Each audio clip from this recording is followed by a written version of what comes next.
Gee, I actually have a hard time remembering the episodes because we do so many. I sort of only just can think of the episode I'm working on, the case that I'm working on. There's been many episodes that I thought turned out really well. I always go back to the first season. We did, because it was all fresh and new, and we didn't really know what we were doing. We were just making it up as we went along.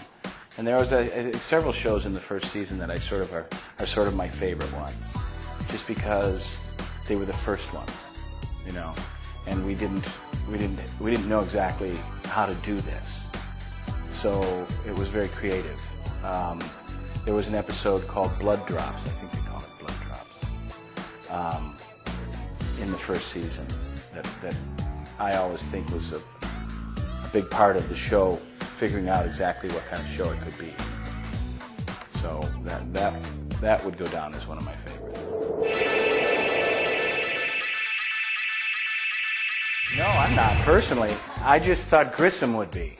I sort of thought, you know, we go to Vegas, and one of the weird things about Vegas when it changed from old Las Vegas and became the new Las Vegas was they brought in all this stuff for kids. And brought in stores for shopping for women, and they put all these roller coasters up in Vegas, and it was the oddest thing, you know, because I remember Vegas when it was old Vegas, before all of the, you know, the huge monster casinos with all of the themes, you know, and so the roller coasters was just this odd thing. You'd see this casino, which was basically a gambling house, you know, and then there'd be this roller coaster with kids riding around the outside of it. So I just thought it was an interesting,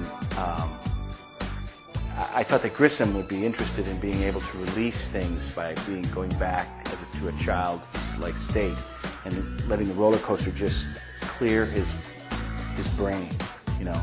So that's why the roller coaster thing happened.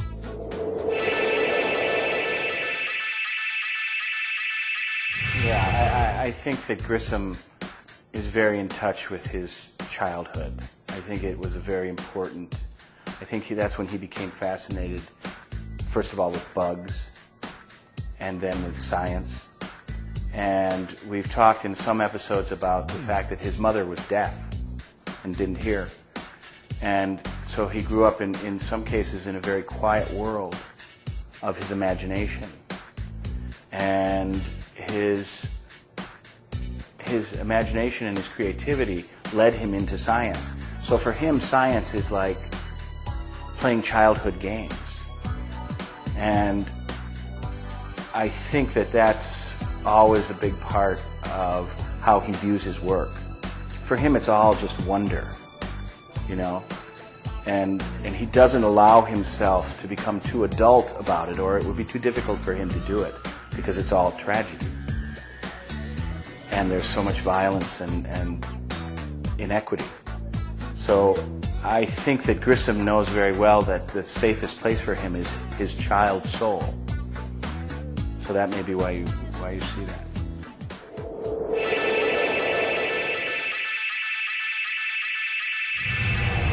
My wife was, yeah. She used to teach biology in high school. Is this kind of your wife kind of give you this? Yeah, no, she laughs at me because, of course, I pretend like I know a lot about science. I'm considered a big scientist here in America, you know. And she's like, wait a minute. I know more about science than you do. But, yeah, no, it's, you know, I've learned quite a bit. I was terrible in school at science. I'm not sure I ever passed a science class. And since we started doing the show, which was one of the attractions I had to the show and to the character, was that he was so different than me. And so it was interesting for me to be able to try and do something that I was not familiar with. And since then, I've become very attracted to science. So it's a good thing for me.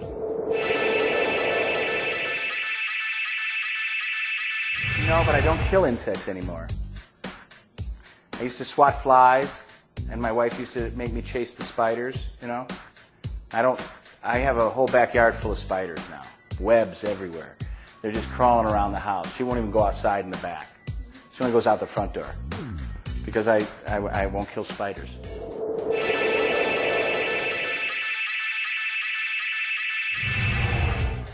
Oh, it was great working with Quentin. I mean, he's a master filmmaker, you know, and he loves the show. I had talked to him for a couple of years, off and on, about the show, and so when the opportunity arose for us to have him come in, it was great that he wanted to do it too, and we got to make a 2-hour episode, which was unusual for us, and it was fabulous. It was great for the crew, everybody, you know, to have Quentin do it. As a producer, so do you feel kind of fresh air? Totally, yeah. Because our directors, we rotate our directors a lot, so they've done the show several times. And Quentin had never done it before, so he just saw all kinds of opportunities to do all kinds of Quentin-like things. So it's got a very Tarantino feel to it, the episode.